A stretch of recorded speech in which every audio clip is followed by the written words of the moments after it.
Hello and welcome to Husky Talk.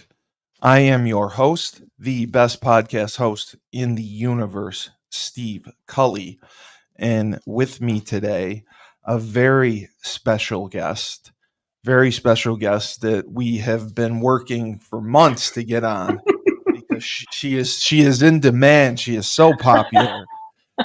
Or she has a family with kids and a lot of Life's a responsibility. little crazy.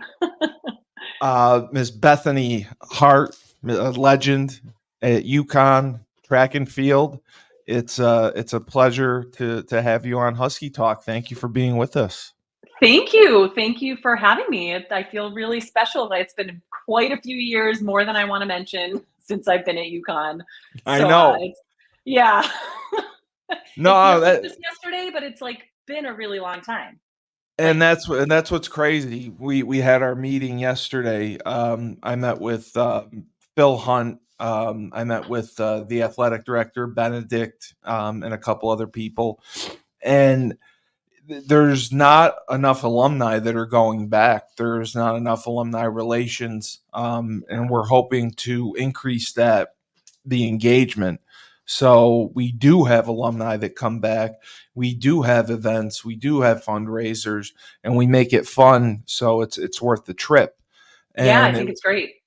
it's funny because I remember I ran into you at your I believe it was your 20th high school reunion. I was engaged to Nikki Taylor at the Yes, time, yes. Nikki What a Boucher. small world. What a It small was world. it was a small world. I was like, oh my god, that's Bethany Hart. Wow, that I remember running into you there. So that was crazy. Um, are you originally from Grafton, Massachusetts, Yeah, or the Massachusetts area? Okay, born and raised Grafton, Mass. Yep. I'm a born and townie. raised. Well, I'm not really townie anymore. I don't live there anymore, but yeah. Growing up, because I mean, you're a natural athlete. Did you play sports early on? Did you play as many sports as you could? Did you play during all the seasons? Did you do a little bit of everything? So I started off in soccer and gymnastics. And then gymnastics became such a commitment to compete on Oh, it's, team that it's we huge. couldn't do anything else. So ultimately, dropped soccer and did gymnastics for a number of years through, I think, till my freshman year in high school. And at that point, I had too many injuries and was kind of losing my love for the sport and wanted to participate in high school sports with my friends. So ultimately left gymnastics and picked up soccer and track and field. Yeah, what's crazy is my friends have young daughters, 6, 7, 8 years old, and they have 3-hour gymnastics practices like 4 days a week and then meets on the weekends. And there's, fees to be in these gymnastics clubs, fees Yes. to be in these tournaments. It It's can like get crazy. My crazy. kids, yeah, my daughter's 8 and my son is 10, and I've really tried to make a point with them. They each have a sport they love. My son is huge into the Ninja Warrior Oh, that's competitions. good. Those are Yeah, fun. super fun, and he competes at a high level. We were just actually out in California, Oh, ran wow. into a UConn track and field teammate of mine, Glenn. That's great. Yep, it was awesome. But on the other hand, I do like he plays soccer in town, and I try to keep him a little bit multi-sport. He's only 10. Like these kids, I feel like specialize so fast and like have They do. so much commitment to these sports so young. It's hard to carry that through for so They long. they do. They do. That's a discussion for another podcast, Yes, but we could definitely talk about that for a long time. it But happens where parents will pick a sport and they'll get kids private lessons when they're 8, 9 years old, yeah, and they'll keep them in that sport all the way throughout. And by the time they get to high school, they're like burnt out. They're like, right. And I I've will had enough of it. say, gymnastics did give me a lot of great skills mentally, physically that I carried into every other sport that I did. So I don't regret that I specialized in that sport for a long time. Um, but it's interesting. I never really thought of myself as a gifted natural athlete. I Yeah. felt like I just was a hard worker and I loved to push my body and see what it could do. because it's so fascinating to me how capable our bodies are of doing such incredible things. And so that was my push, that was my drive in any sport that I did, to just try to master it. That competitive spirit was always kind of alive in me. So, carrying that into other sports in high school Yeah, was and fun too. gymnastics is different because it is a team sport, but it's also not as a team sport because it's just you. You're out there. You Right. know, you're on the beams, you're on the floor, Yeah. you're doing different exercises. You're out there by yourself. It's a You lot like track and field in that way, exactly. right? Exactly. Like it's individual, but you still are competing for your team, to You're contribute to you're your team. you're scoring points for your team. Yeah. Yes, you're a big part of that. I know in track you can only be placed in a certain amount of events, so they have to be Yes. particular about what they put you in. Exactly. And one of my old track coaches from high school, he would always know before the meet whether we would win or not because he could add up the points. He would know One by of the those. times. He would know by the times. Yeah. He like, okay, this is where we're going to be deficient. This is where we're going to win, and he would have the meet predicted score wise, like maybe off That's by great. 5 points. It was crazy how Right, good he right, was right. at doing it. He ended up being the winningest track coach in New York State history. I'm in New Oh, York, so dang. yeah. So he knew what he was He doing. knew what he was doing. That's a great skill set. So you did gymnastics, and then you made the switch your freshman year. Um, had you been doing anything with track and field before that, or was that your first time in That was getting really my involved? first time, and I don't know how. I think just because of my upper body strength, they had me throw the shot put in the disc, which I hated discus. I hated it, but I did it because not many kids were doing it, Yeah, and yeah, but a lot of like the coaching I got in high school was like just throw far, right? There's not a lot of technique happening, and so yeah, I walked on, or I went on the track team, and I was a thrower and a sprinter. I was right, fast. I was like a yes, short, 100-meter, 200-meter sprinter. right. So, were you on the varsity track team as a freshman? I didn't know if there was JV or I not. I can't don't remember. think there was in my There's, high yeah, school was really tiny. yeah, yeah, I think there were yeah. like 104 kids in my graduating class or something. Oh wow! So yeah, like it was just one track team. Is that Grafton? Yeah, it's bigger now, but back in the day, Wow, in a the 100 people. 90s, That is small. Wow. we were small. Yeah. So how did you do your freshman year? Your initiation into track. In high And school, yeah, in high school and throwing the discus, you're running the 100. Was there a learning curve? Did you take to it like they say a duck takes to water, something like that? I think the sprinting, yes. I don't remember how I did. I have a terrible memory. I'll warn you about that now.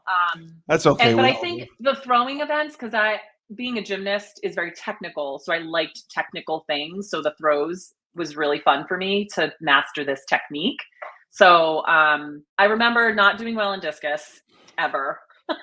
Well, the spin is Um, tough. The spin is tough. it's different than I was a glider in shot Oh, put, you so did two the different. okay. I was a Right. glider. Yep. Right. So, but yeah, I remember really having fun with it. And in high school, I did well in the state. I did well in the state. I think I remember going to New England's, but I'm not sure I placed very well. But Was this state-wise, I did okay. was this as a freshman? Did you go to states? Probably not. I honestly don't remember. Yeah, Um, sophomore, junior year, you yeah, continue to yeah, improve, yep, and you went to states. yeah. Did Well, because you I did you realized too back then, not there wasn't a whole big push for girls to lift weights, No, there and wasn't. There wasn't nope. at all. But in my mind, I was like, okay, here's this heavy thing, and I need to get it to go further. So, how can I get it to go further? And I was like, well, I Okay. guess if I'm stronger, I could do that. And how do I get stronger? And I was like, I guess I could lift weights. So, my twin sister and I joined local gyms and Yeah. started lifting weights, and everybody was always so surprised to see a girl in the gym. It was great. I loved it. That pushed me So more. there wasn't like a weight program at your school. You did it on your No, own. back then, there was Yeah. I don't even know that there was programs for the boys that Yeah, were like implemented. I think it was, you could volunteer to do it or yeah. whatever, but I don't think they had like a program they followed like they do now. What about the coaching? Because I know a lot of the coaches are teachers. They Yeah, don't necessarily know a ton about the sport. Would you say your coaches were more teachers? Did they they were know about teachers. this? They knew a Okay. little bit, but yeah, my pros coaching was like throw far. Yeah, just make it go far. Just Exactly. do what you did. Do what you did last time, and we'll Exactly, we'll we'll, we'll be exactly. we'll be fine. Yeah. Um, how were you academically in school? Like, were you smart? Did you take academics very seriously? Yes, I'm one of 5 girls, and academics were always taken very seriously in our house. You were always shooting for A's, and A's were good, but A pluses were better. So there was always a push for academics. So that was always a strong suit for us. And those were the days where you had to take the SAT or the ACT to go Oh, to college. I know, it was crazy. not a Now, strength. no, no. Well, you got to know how to take the test. It's not as Right. much about your knowledge; it's about knowing how to take the test. Unfortunately, Exactly. and now a lot of schools don't require it, which is good because Great. I mean, it doesn't prove anything other than you know how to Right. take the SAT. Yeah, exactly. So, did you like after I know your memory isn't as good, but like your sophomore or junior years, go to any track camps at all over the summer? No, not Wow. really. Yeah, Wow. I was a very leisure, just in the season type thing. Get out there and throw Yeah. in the spring. And so then coaches must have came to you to recruit you. Would you have coaches come to school? So interestingly, I was not a strong enough. I got a few letters from some D3 schools, but I was not recruited by any By school. anyone, really? No. Yeah. And I going to college, being an athlete wasn't top on my list. I wanted to be a physical therapist. That was something PT. I had Yeah. known as from middle school. I was like, I want to be a physical therapist. I did not score well on the SATs, and the two schools that I was looking at were um, Northeastern and Ithaca for physical therapy Yeah, programs. Ithaca's really good. Yep. I did not get into either physical therapy program, Right. and basically a friend of mine was going to UConn. Now at UConn in that time, which I think they still do it this way, you had to do your undergrad work for 2 years before you Correct. could apply to the program. Correct. So having nowhere else to go because my top two schools were out, I went there with my twin sister. We drove. She wanted to go to the Northeastern in a nice city school. We drive onto campus, and she's like, the dairy barn. Yeah. There's When you go pasture-feed to cows. you go down 195, it's miles and miles long. You're Yeah, like, is anything here? Is yeah, anything exactly. gonna show up? And And then I you're didn't right. care. Yeah, I just wanted to be a physical therapist. That's all I knew. So we went there and did a tour. And actually, the day we went to just walk around and look around, we happened to walk by the track and field office. Actually, it was just the athletic facilities there. We weren't even The near the track office. yeah, And one of the assistant coaches happened to come out and ask us a question and told us she was with track and field. And I was like, oh, I do track and field. If I come here, I would love to join the team. And she's like, well, you can walk on. We do tryouts. And I oh, was like, wow. okay. So I walked onto the team. I had no idea you were a walk-on. I was a walk on. Yep. So, they do track a little bit in the fall, right? There's fall and spring So or there's winter, indoor. indoor Yep. and outdoor. Indoor and That's what it outdoor. is. Yep. And Okay. so I threw shot put there, but Division One, I was not I was not a strong shot putter Yeah. for that division. But they introduced me to the hammer throw and the weight throw. So that's Eh, how I picked that up for the first time my freshman year.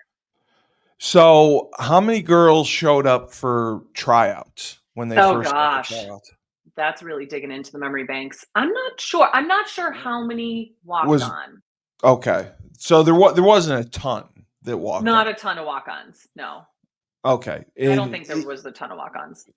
And it was you and your sister that both that walked on?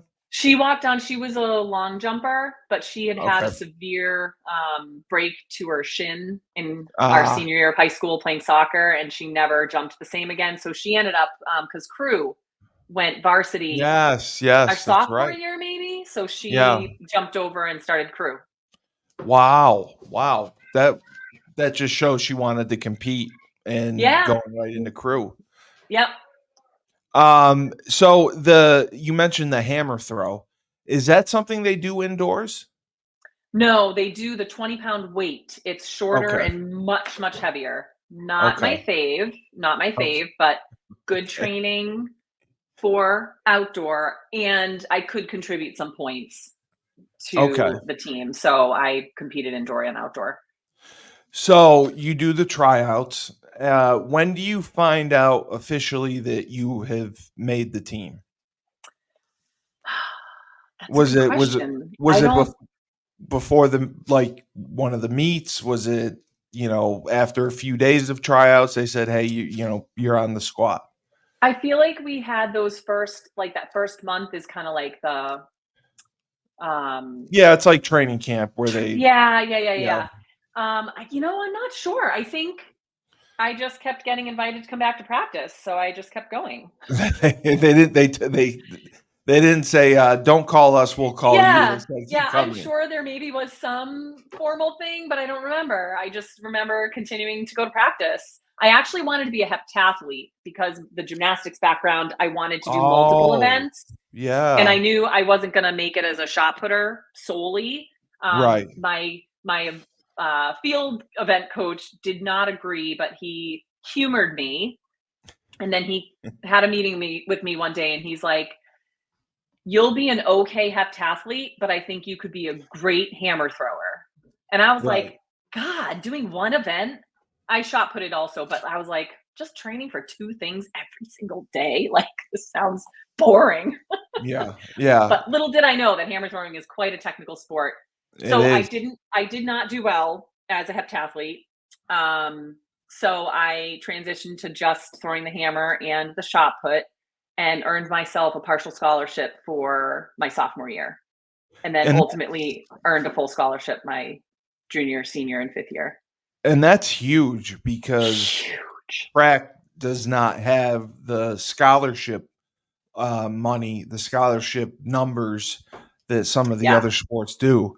Now Yeah. they do. I don't know if you saw the NCAA increased Oh, scholarship. I did not see. This is going to blow your mind. So the NCAA increased scholarship limits for every sport. Track, track and field now has 90 scholarships total Wow. for male and female, full scholarships. What? Yeah, that That's that crazy. that's kind of what I said. And That's mind blowing.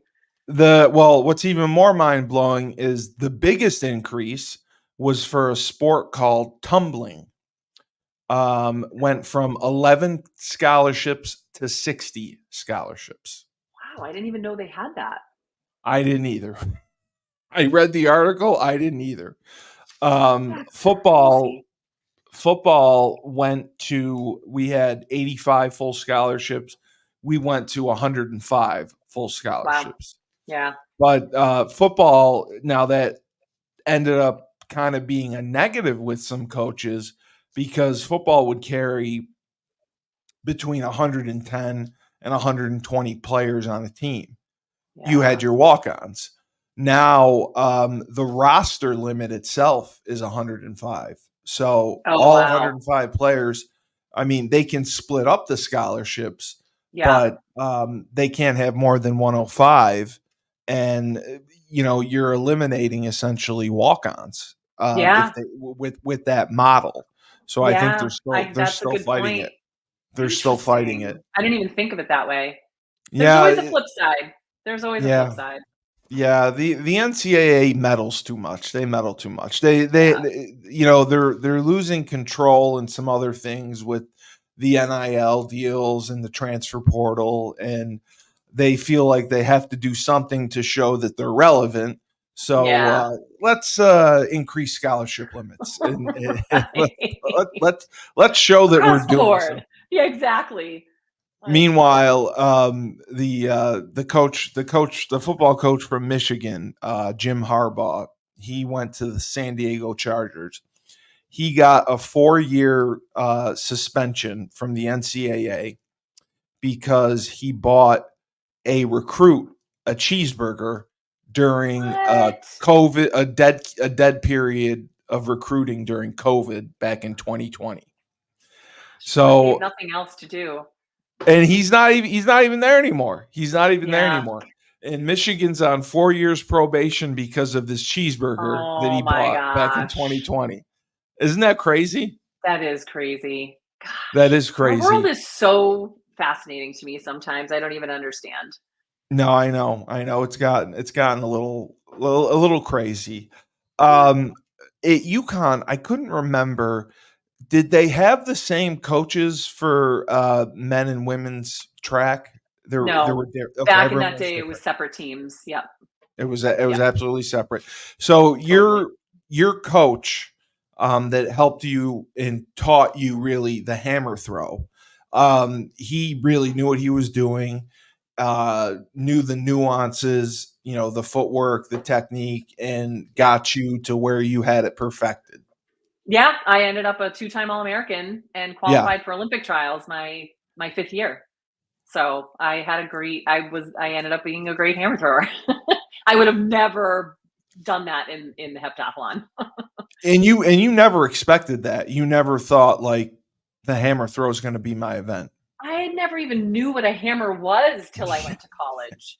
Because we didn't have it in high school, right? No, only I think still only 2 states, Ohio, I believe, and Rhode Island allow hammer throwing at the high school level. So most high schools don't have the hammer throw, so nobody Right. knows what it is. And you Right. don't usually touch it till you go to college. So you obviously were a Big East champion, your junior, senior, fifth year. Probably. I don't Yeah. remember. Yeah. And from there, do they do? You were an All American. Did you go to nationals? Yeah, that's And where you and qualify as an All-American. I think it was like okay. top 8 or something at And nationals. and where did you finish? Again, you're testing my memory. I not close to top 3, Top but I 10? was Top. I was top 8 to be an All-American. Oh, I like wow. 6th or 7th sticks in my mind. And then my 5th year, they had Olympic trials, and I came in 5th at Right. Olympic trials, and that was the first time I kind of thought to myself, I was like, "Could I train for the Olympics?" Like, I'd Could I never been on actually my do radar. this? Yeah. Never had been on my radar to be an Olympic athlete. Yeah. Yeah. Um, And to I do it full so time, I can imagine, because you're training full well, time. so I mean that's the thing, and depending on your sport and what you're Right. doing. But interestingly, so when I applied my sophomore year to get into physical therapy, I did not get in. I ended up choosing Really? yeah. I had a couple of grades that slipped in like math. Not my Yeah, strong suit. stats. I always did bad in stats. Oh god, those things, like, I just can't Stats even was wrap my brutal. head around it. I know. So, yeah, so I had a couple of bad grades, didn't get into the program. It was pretty cutthroat. I don't I feel like, It 10, was one 15 of kids the get in. yeah, it was one It of was the a more tough popular program. programs. So, Yeah. I went through the athletic training program, got my Oh, so you bachelor's. so you were with Bob Howard? Yes, yes. Okay. Yep. That So I worked in the athletic you were training better. room and You were better off going with Bob. yeah. Never go wrong with So Bob. never go wrong with Bob. So I worked in the athletic training room. I got my athletic training bachelor's degree. Wow. Then, so I redshirted a year. I Yes. probably redshirted my senior year, so I could have the 5th year. Right. And I applied to get into physical therapy program, which at that point had gone masters. Correct. So I think I had 2 or 3 more years of schooling instead of just the one. It was because it ended up being a 5-year program. So I Right. applied, got in, did that program for my 5th year, qualified for, Olympic trials, go and place 5th and realize I kind of think I want to Oh, train for the Olympics. I see what And you're I saying. remember having a conversation with my mom because she was always academics, academics, academics, and That's asking her, how like, that's do how you think parents I are. could, yeah, training for the Olympics and doing the PT program wasn't going to work. So I had to choose, and I was like, do you think I could like train for the Olympics and maybe do PT school at another time? And she was like, academics will always be there and sports may not. So kind of got her blessing and decided to leave the program. I moved further into Connecticut to train with a girl who was a few years ahead of me, Anna Mayen, and trained with her and the coach from Southern Connecticut University, and moved out there, worked as an athletic Oh, trainer, wow. and I kind of worked part time. It's hard to I couldn't afford to not work at all Yeah, and right. train. So, Because you I have to get sponsors and everything yeah, to which in sponsor hammer you for that. throwing, like Yeah, people it's aren't tough. dropping lots of money to Drop. sponsor hammer throwers, Yeah, right. which is fine. No, I So understand. yeah, but I found work that I could work around, my training hours and my training schedule, and a coach and a training partner that worked alongside that. So So I mean, I know that you didn't intend on being a hammer thrower. I know that it wasn't necessarily what you wanted to do. Did you find yourself having the passion, the enthusiasm, the desire for the hammer throw right away, or did it kind of develop over time as you saw your success? it probably developed pretty quickly because I think I had some success relatively quickly, and I think Yeah, that being a changes sport, everything. yeah, that I hadn't ever done, and the challenge of the technique of it, Yeah. which is both frustrating and also fun to try to tackle, really met the needs that I always tried to achieve when I did sport. You Something always, yeah, because you always technically tried to push challenging. yourself. You always push Yes. yourself. Yes. So the challenge of the technique, and the stronger you are, the further you throw. So like hitting it hard in the weight room. Oh, I loved lifting weights. It's like one of my second Well, favorite things to do. I talked to. I just want you to know that I talked to Courtney Williams. I Yeah. believe he's the one who connected us, and Yes. I also talked to. I don't know if you remember David Schuman. He was a football player at Yes. UConn. Yep. They both said that you squatted more than them. They said when they saw you in the weight I room, they were afraid of you. I was an animal in the weight room. Yeah, you got Oh after it. man, They said you got after it. there's just something so empowering about moving heavy shit that I really, Yeah, really enjoyed. yeah. Sorry, can I swear? I didn't mean to Yes, swear. yes, yeah. It's a podcast. You can say whatever you want. We're not on the radio. Okay.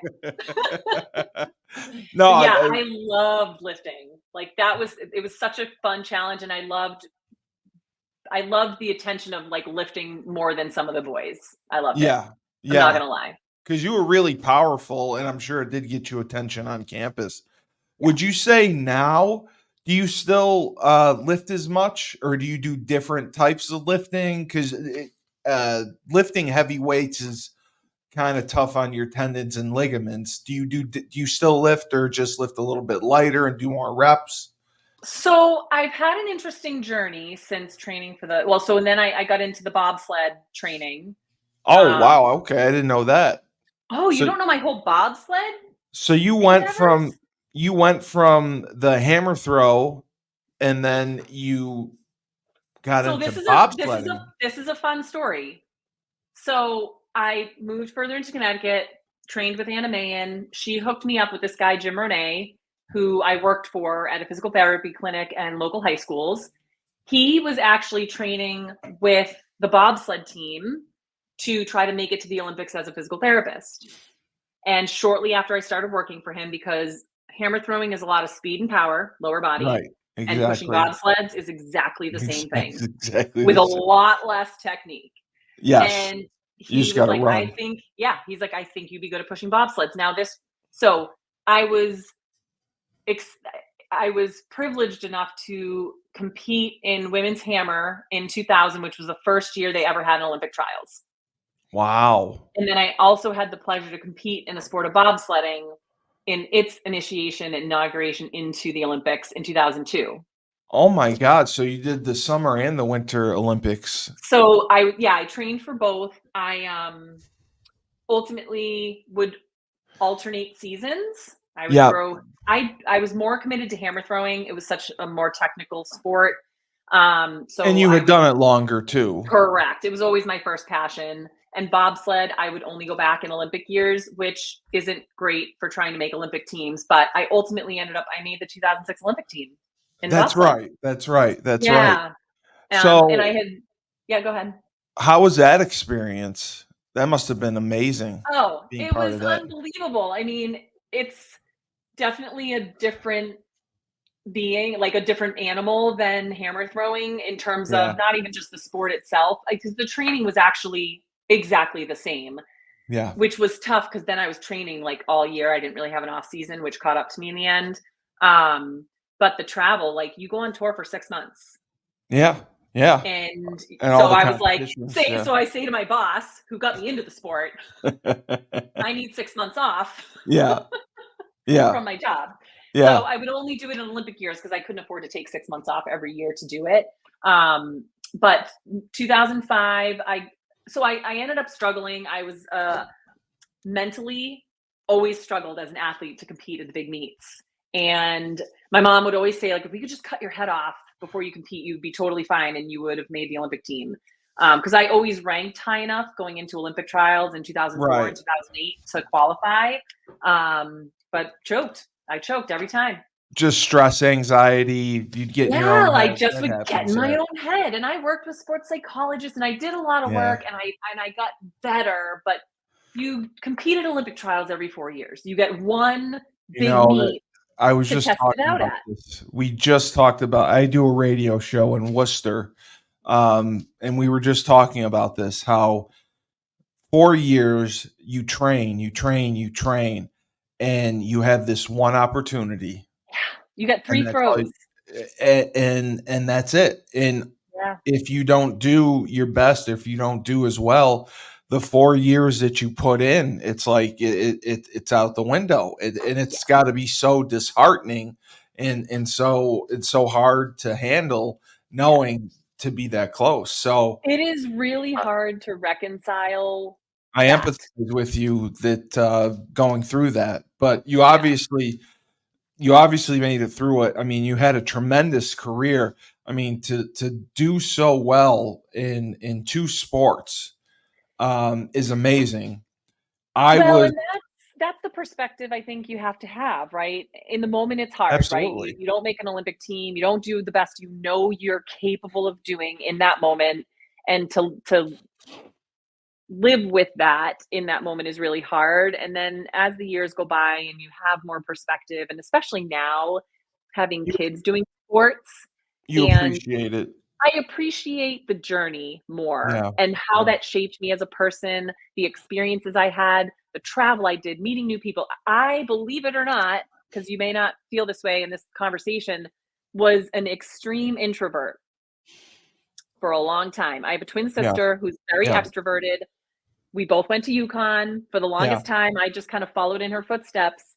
But getting into sport, becoming my own person, venturing off after college to travel to track meets, to travel for bobsled, like opened up this whole world to me that I was like scared of, and realized as I went through these experiences, like it's not as scary as I thought. And people are cool and people have great stories and places are amazing and there's so much culture.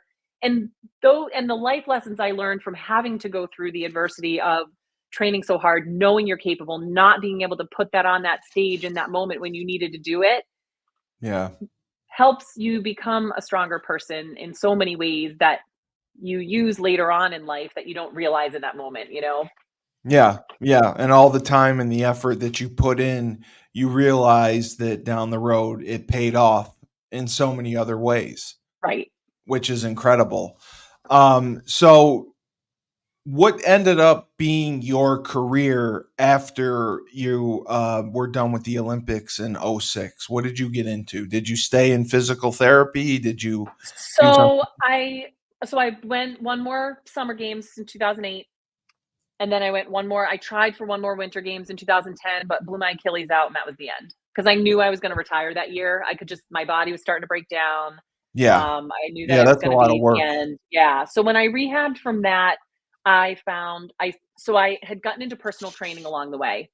And personal Oh, okay. training, I use my athletic training skills to rehab people and work with people with aches and pains and injuries and help them train and exercise safely.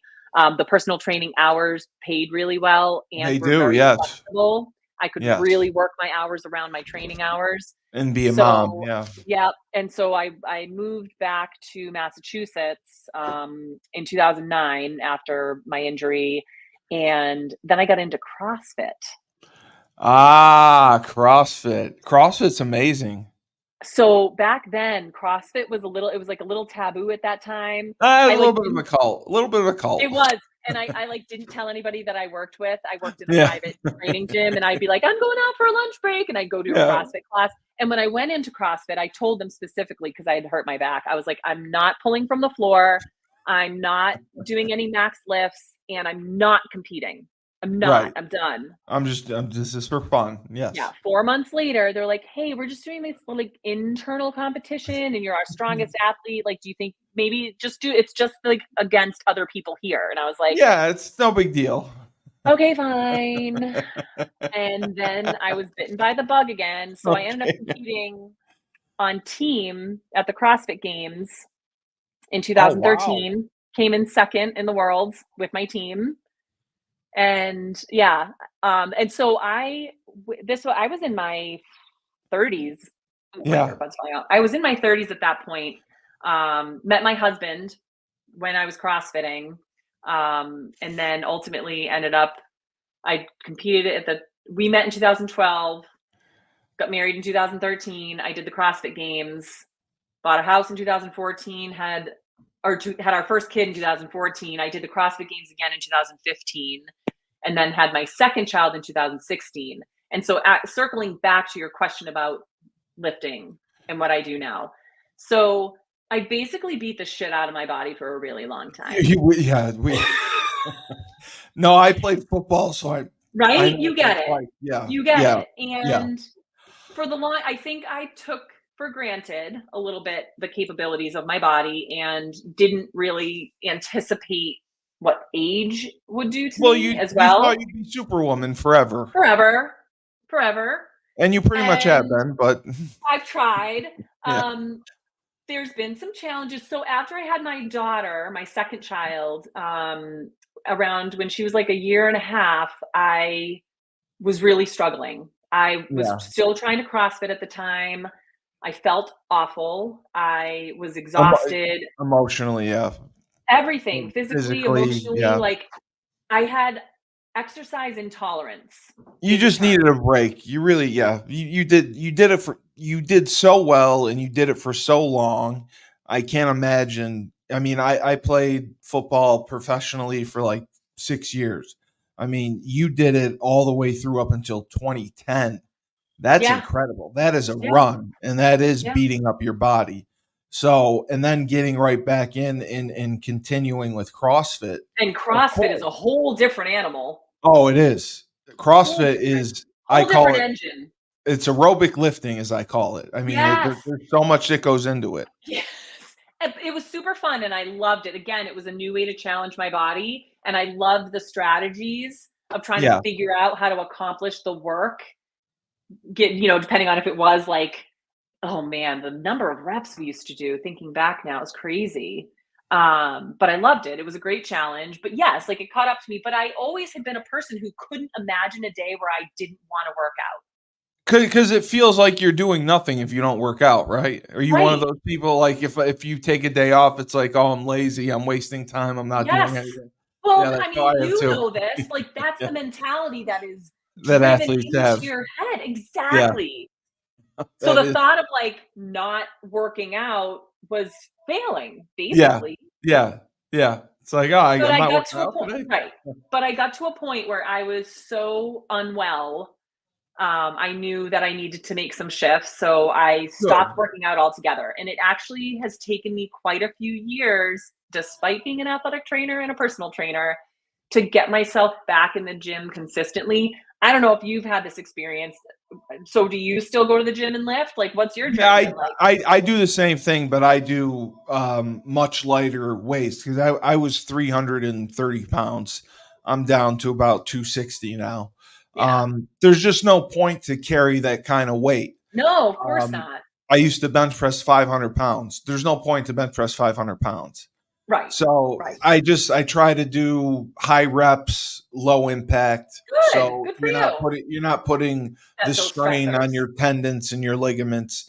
And I try to do it for maintenance, just so I don't Yeah. look like a slob, basically Well, more and than I think, anything. we know that putting on lean muscle mass, keeping and Yes, maintaining lean muscle mass, especially as we age, is so important. yes, But it's taken me quite a few years to reconcile the mental and physical side of it.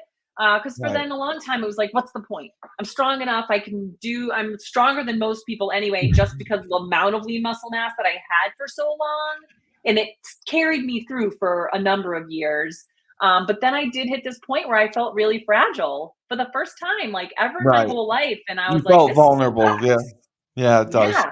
I It was like does. afraid if I lifted my kid, I might throw my back out and I couldn't Right. run around with them in the yard without feeling like a knee might go. And I was like, this is not who I want to be. It's not who I used to be. But it's hard. Becoming a mom changes a lot. Well, I because your have my kids own. are your life. Your kids are your life. Yeah, but finding well, so that's another thing, right? Is you then have this mentality that kids. Right.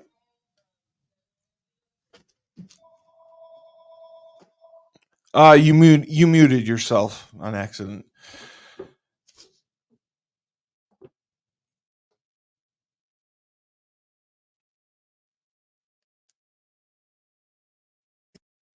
Am I back? Yeah, you're good. Go ahead. I don't even know what I did. Um, so that was the problem, though, is I did pour all of myself into my kids, and because that's what I do when I have a commitment to something, I pour all of myself into it, right? And it took me a long time, and now I work with moms in health coaching to help them also realize that Self-care is important. it's so important to have the balance Yeah. because I had postpartum depression, postpartum Yeah. anxiety. Yeah. It took me a long time to heal my body from that. My nervous system was spent. It took me a long time to heal, and I wish that upon no one because it doesn't make motherhood very enjoyable. No, it doesn't. No, it doesn't. No, I But can I imagine. always I try to can't. come from this perspective of what do I want for my kids when they're older and they potentially become parents? I don't want them to feel like they have to give all of themselves to that and not take care of themselves. So I Right. feel like I need to model that for them, that taking Right. care of myself, taking time for myself is just as important as what I give to them. And Is it's the been it's hard to competitiveness. find that balance. It is. It is. It is. Um, and do you work at certain gyms as personal trainers, or do you do CrossFit personal So training? no, I never coached in CrossFit. That Okay. model didn't. I don't love group training. I didn't always love to do coaching in You small groups. I the like the one-on-one. one-on-one. Yeah. Well, with my skill set at the time, doing injury prevention and helping people through injuries, I kind of bridged the gap for people from That's physical therapy back to exercise. that's It's huge. a Yeah. lot easier to work with people one-on-one to focus on their needs than in a whole group. So I worked for 10 years at a gym here in Needham, Massachusetts. It's a private gym with, 9, 10 other trainers. And right before pandemic, I realized I wanted to have my own business. I wanted to be able to train people in the way that I wanted to train because we were kind of all moving towards like a similar style, which didn't fit for me. And I knew I wanted to work more with moms. So I left, and weeks later, the pandemic hit and the world shut down. So I was actually renting space out of a CrossFit to see my people and Oh, doing so you have your own building.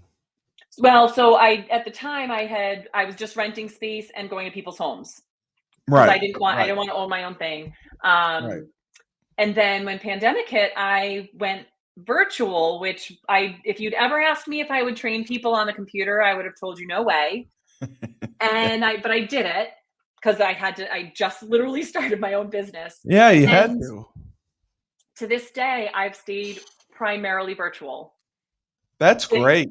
Yeah, it actually ended up being a really great model, having young kids, being able to I mean, before I'd have to be out of my house at 5 a.m. to get to the gym, and then I'd be gone Yeah, all day, but I yeah. can, like, hop on a call, get them off to school, see my people, get them off the bus, and have the rest of the day to do sports and their activities, and it's been a really great model for me, so I've been sticking primarily virtual. I'm doing a little bit more in person in the community, working on getting moms together to support them with their, rebuilding habits and finding themselves again in motherhood. But yeah, I'm primarily virtual at this point.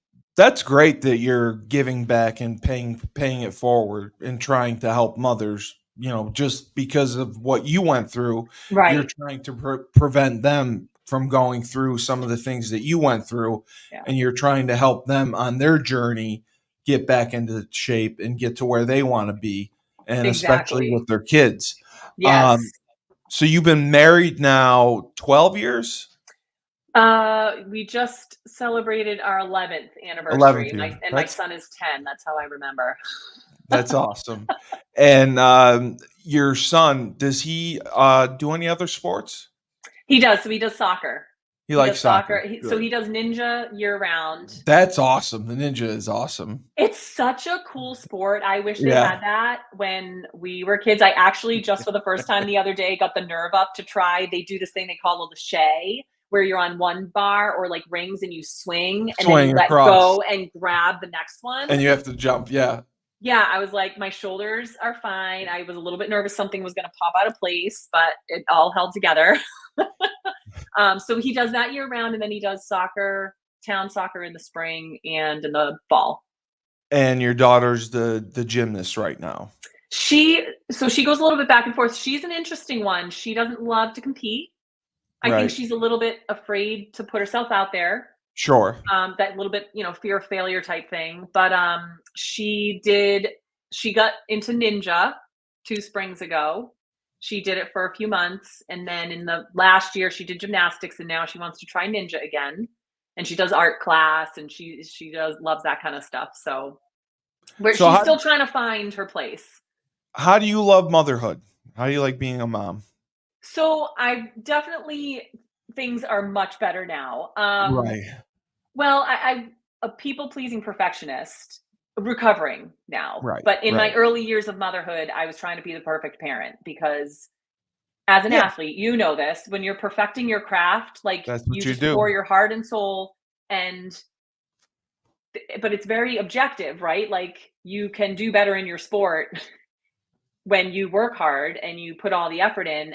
Parenting is messed up It is. It is. You're right. because You're right. you can parent your kids amazing and like give them all this emotional intelligence and all the things, but they're still going to have meltdowns.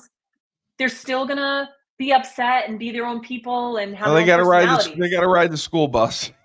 Yeah, So they still got bullies. right? Like they still have to like you have no control over like they're these little beings that just have their own life and it just was the hardest thing for me to realize, like, I was like, "But I worked so hard, like, why are they still melting down?"